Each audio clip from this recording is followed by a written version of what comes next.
जय भारत दोस्तों, ज्ञान स्काई क्लासेस के आज के इस वीडियो में आपका स्वागत है। दोस्तों, आज के इस वीडियो में हम एक नए चैप्टर की शुरुआत करने वाले हैं और उस नए चैप्टर का नाम है विद्युत धारा। आप क्लास 10th में हैं, 12th में हैं या फिर आप कंपटीशन की तैयारी कर रहे हैं तो बेसिक नॉलेज की ज़्यादा ज़रूरत होती है और जनरल साइंस में विद्युत धारा एक महत्वपूर्ण चैप्टर के रूप में माना जाता है।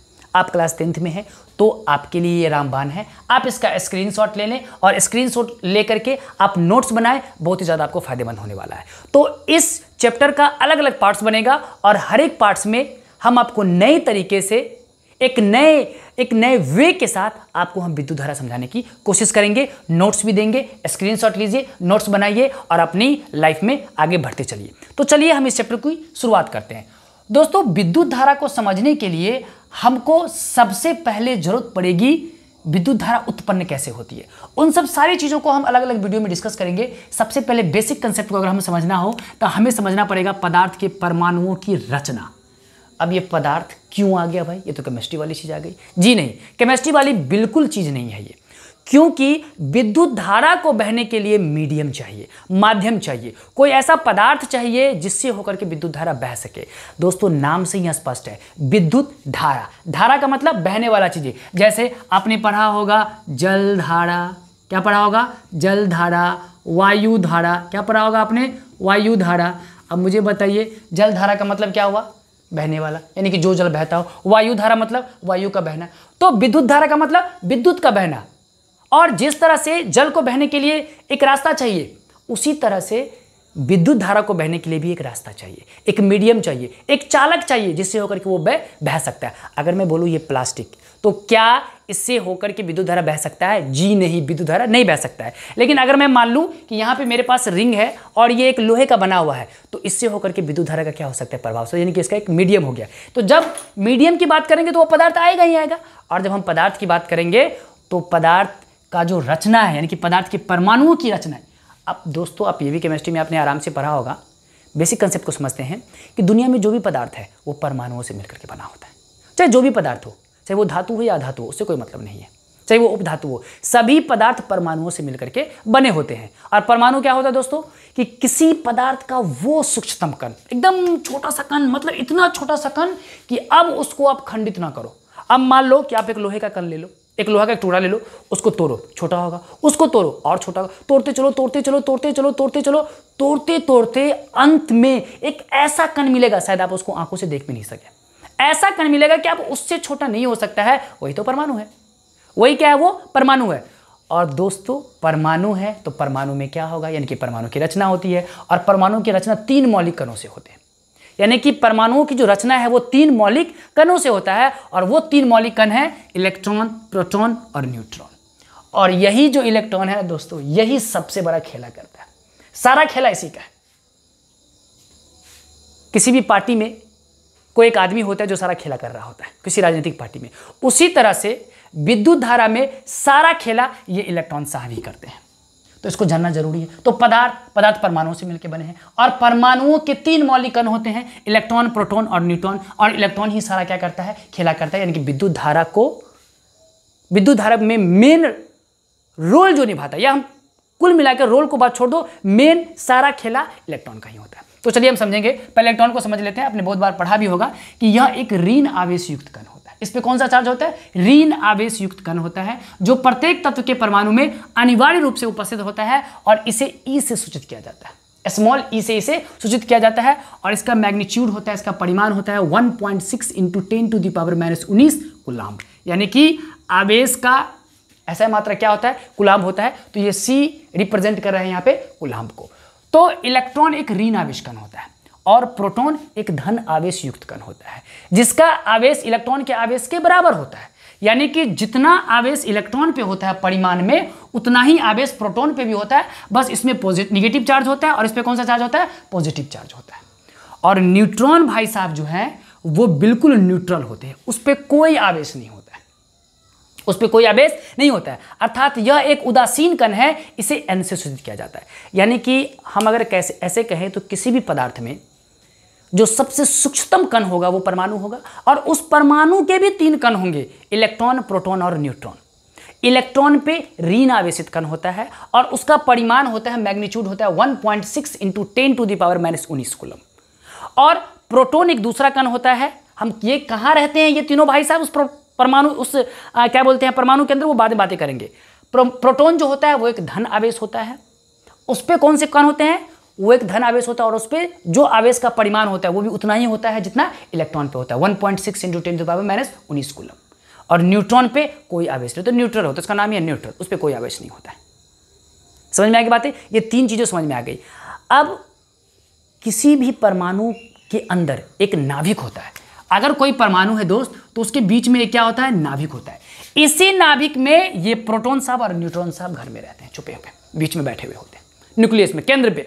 उस परमाणु के केंद्र बिंदु पे न्यूक्लियस में कौन बैठे होते हैं, प्रोटॉन और न्यूट्रॉन। यानी कि जहां पे प्रोटॉन और न्यूट्रॉन जिस केंद्र में बैठे होते हैं परमाणु को, उसको क्या बोलते हैं, न्यूक्लियस बोलते हैं या नाभिक बोलते हैं। जैसे हमारे शरीर का जो सेंटर पॉइंट है वो नाभिक होता है, आप लोगों ने सबने जाना होगा।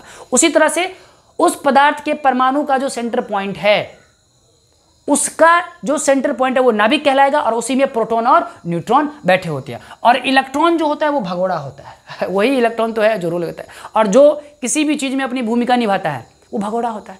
आपने देखा होगा कि शादी में एक मामा होते हैं, है ना। हर एक लड़की की शादी हो चाहे लड़का की शादी हो, एक ऐसे जरूर गेस्ट होते हैं जो एकदम हमेशा भागते रहते हैं, भले वो काम करे ना करे लेकिन वो भागते रहते हैं, इधर उधर उसको अभी कहीं बैठे हुए नहीं देख सकते हो। उसी तरह से इलेक्ट्रॉन भाई साहब है, इलेक्ट्रॉन भी भगोड़ा होते हैं, इसलिए नाभिक के चारों ओर वो अलग अलग कक्षाओं में क्या करते रहते हैं, रोटेट करते रहते हैं, घूमते रहते हैं। एकदम सिंपल भाषा में मैं आपको बताने की कोशिश कर रहा हूँ, घूमते रहते हैं। और वही इलेक्ट्रॉन जब आप केमिस्ट्री पढ़ रहे होंगे या केमिस्ट्री पढ़े होंगे तो इलेक्ट्रॉन ही, यानी कि एक तत्व दूसरे तत्व के साथ मिलकर के यौगिक का निर्माण करता है। मैं केमिस्ट्री में थोड़ा जा रहा हूँ। एक तत्व दूसरे तत्व के साथ मिलकर के एक यौगिक का निर्माण करता है और वो जो मिलता है उसमें भी इलेक्ट्रॉन का ही खेला है। यानी कि इलेक्ट्रॉन ही तो क्या करते हैं, रासायनिक समीकरण में क्या लेते हैं, भाग लेते हैं। तो यहां पे भी ये इलेक्ट्रॉन जो इस नाभिक के चारों ओर घूमते रहता है, वही इलेक्ट्रॉन सारा खेला करके आवेश के रूप में और विद्युत धारा के रूप में अपना रोल निभाता है, जिसके बारे में हम आगे चर्चा करेंगे। अभी मैंने आपको समझा रहा था कि इलेक्ट्रॉन आपने समझ गया ऋण आवेशित होता है और ये तत्व के परमाणु में अनिवार्य रूप से होता है, इसे सूचित किया जाता है, इस पर इतना मैग्नीट्यूड होता है। प्रोटॉन धन आवेश होता है, इसमें इसका आवेश इलेक्ट्रॉन के आवेश के बराबर होता है और इसका जो यूनिट होता है, मात्रा होता है, वो भी होता है 1.6 × 10⁻⁻19। और न्यूट्रॉन, इस पर कोई आवेश नहीं होता है, ये उदासीन होता है। और क्लियर हो गया कि इलेक्ट्रॉन नाभिक के चारों ओर चक्कर लगाते रहेंगे और नाभिक के अंदर प्रोटॉन और न्यूट्रॉन होंगे। अब एक जो मेजर रूल निकल के आता है वो होता है परमाणु के नाभिक। और ये क्वेश्चन बहुत बार पूछा और जानने की कोशिश किया जाता है कि परमाणु के नाभिक, यानी कि कोई भी परमाणु विद्युतीय उदासीन क्यों होता है। यानी कि उसमें ना तो धन आवेश होता है ना तो ऋण आवेश होता है। यानी कि वो जो कोई जो परमाणु होता है वो बिल्कुल क्या होता है, न्यूट्रल होता है। तो क्यों होता है, इसका रीजन मैंने यहाँ पे लिख दिया हुआ है कि परमाणु के केंद्रीय भाग को नाभिक कहते हैं, जो मैंने आपको पहले बता दिया है। परमाणु के नाभिक में प्रोटॉन तथा न्यूट्रॉन पाए जाते हैं, वो भी मैंने आपको बता दिया। नाभिक के चारों ओर कुछ निश्चित कक्षाओं में इलेक्ट्रॉन घूमते रहते हैं। इलेक्ट्रॉन पर जितना परिमाण का ऋण आवेश रहता है उतना ही परिमाण का धन आवेश भी प्रोटॉन पर रहता है। और आप लोगों ने मैथमेटिक्स में जाना होगा कि अगर आप देख लो, मैं इसको मिटा देता हूं। जैसे मैं एक एग्जांपल लेता हूं एक तत्व का जिसका नाम है नाइट्रोजन। क्या है, नाइट्रोजन। तो नाइट्रोजन का परमाणु संख्या होता है 7, मतलब इलेक्ट्रॉन की संख्या भी कितनी हो गई, 7। और जितना इलेक्ट्रॉन होगा उतना क्या होगा, प्रोटॉन होगा, उसकी भी संख्या कितनी होगी, 7। बस इस पे नेगेटिव चार्ज होगा, इस पे पॉजिटिव चार्ज होगा। यानी कि -7 और +7 मिलकर कितने हो जाएंगे दोस्त, 0 हो जाएंगे। यानी कि इसी वजह से, यानी कि इलेक्ट्रॉन पर जितना परिमाण का मैग्नीट्यूड का ऋण आवेश रहता है उतना ही परिमाण का धन आवेश भी रहता है। जितना ऋण आवेश रहता है उतना ही धन आवेश रहता है। तो दोनों मिलकर यहाँ पे क्या हो गया, दोनों यहाँ पे क्या होगा, न्यूट्रल हो गया। तो परमाणु में इलेक्ट्रॉन तथा प्रोटॉन की संख्या बराबर होती है, अतः इसी कारण परमाणु विद्युतीय क्या होता है, उदासीन होता है। यानी कि परमाणु का जो न्यूट्रल होने का जो रीजन है वो यही है। अगर मैं ऑक्सीजन का केस लूंगा तो ऑक्सीजन की परमाणु संख्या 8, उसके नाभिक में उसके 8 मतलब 8 इलेक्ट्रॉन और 8 प्रोटॉन भी, तो +8 और -8 दोनों मिलकर क्या हो गया, न्यूट्रल हो गया। इसलिए परमाणु विद्युतीय उदासीन होता है। इसका सबसे बड़ा रीजन यही है। और दोस्तों, जितनी प्रोटॉन की मात्रा होती है, जितनी इलेक्ट्रॉन की मात्रा होती है, उतनी प्रोटॉन की मात्रा होती है और उतनी न्यूट्रॉन की भी मात्रा होती है। ये एक रफ भाषा में अगर आपको मैं समझाऊं तो ये होता है। तो आपको ये समझ में आ जाना चाहिए, है ना। तो ये हो गया यहाँ पर, ये कंसेप्ट हो गया। अगला जो कंसेप्ट है कि कोई भी पदार्थ इलेक्ट्रॉन को खोकर ही धन आवेशित होता है तथा इलेक्ट्रॉन को पाकर ही क्या होता है, ऋण आवेशित होता है। कोई भी पदार्थ अगर वो निगेटिवली चार्ज हो रहा है या कोई भी पदार्थ पॉजिटिवली चार्ज हो रहा है तो उसका रीजन है इलेक्ट्रॉन का खोना और इलेक्ट्रॉन का पाना।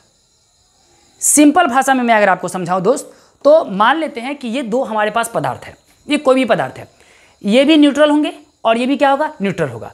अब इस पर भी कोई चार्ज नहीं है, इस पर भी कोई चार्ज नहीं है। हम मान लिए कि हमने इसको रब किया या कुछ ऐसा किया जिसके वजह से कुछ इलेक्ट्रॉन इस पदार्थ का, यानी जो ग्रीन वाला और ये ब्लू वाला है, इसका इलेक्ट्रॉन निकल करके इस पे चला गया। तो इसका इलेक्ट्रॉन जब इस पे जाएगा तो जिससे इलेक्ट्रॉन निकला वो धनावेशित हो जाएगा और जिस पे इलेक्ट्रॉन गया वो ऋण आवेशित हो जाएगा। सिंपल भाषा में मुझे बताइए दोस्तों, अगर मान लेते हैं कि आपसे कोई कर्जा लेने के लिए आया, कोई पैसा लेने के लिए आया, तो आप धनवान हैं तभी तो आप किसी को पैसा देंगे ना। तो जो आपने जब पैसा दिया तो आप धनवान हुए, और जो पैसा लिया वो ऋणवान हुआ क्योंकि उन्होंने ऋण लिया है। तो यहाँ पे भी वैसा ही कुछ लफड़ा है कि जो इलेक्ट्रॉन त्यागता है, यानी कि हरा वाले ने इलेक्ट्रॉन किसको दिया, ब्लू वाले को दिया, तो हरा वाला धनावेशित हो जाएगा और ब्लू वाला ऋण आवेशित हो जाएगा। और जब तक इलेक्ट्रॉन का ट्रांसफर नहीं हुआ है तब तक ये भी न्यूट्रल है और ये भी न्यूट्रल है, यानी कि ये भी उदासीन है और ये भी उदासीन है। ये इलेक्ट्रॉन, प्रोटॉन और परमाणु का एक बेसिक कंसेप्ट था जो विद्युत धारा में बहुत ही ज़्यादा इंपॉर्टेंट रोल निभाने वाला है। और इसको जानने के बाद, इसके कंसेप्ट को समझने के बाद विद्युत धारा आप आराम से समझने में आपको कोई भी परेशानी का सामना नहीं करना पड़ेगा। तो दोस्तों, इसके अगले कंसेप्ट को, इसके अगले पार्ट्स को हम एक नई वीडियो के साथ समझने की कोशिश करेंगे। मिलेंगे आपसे अगले वीडियो में। अगर आप हमारे इस चैनल पर जुड़ करके ऐसे ही इंटरेस्ट के साथ पढ़ना चाहते हैं तो प्लीज़ आप इस चैनल को सब्सक्राइब करें। मिलेंगे आपसे अगले वीडियो में, तब तक के लिए जय हिंद।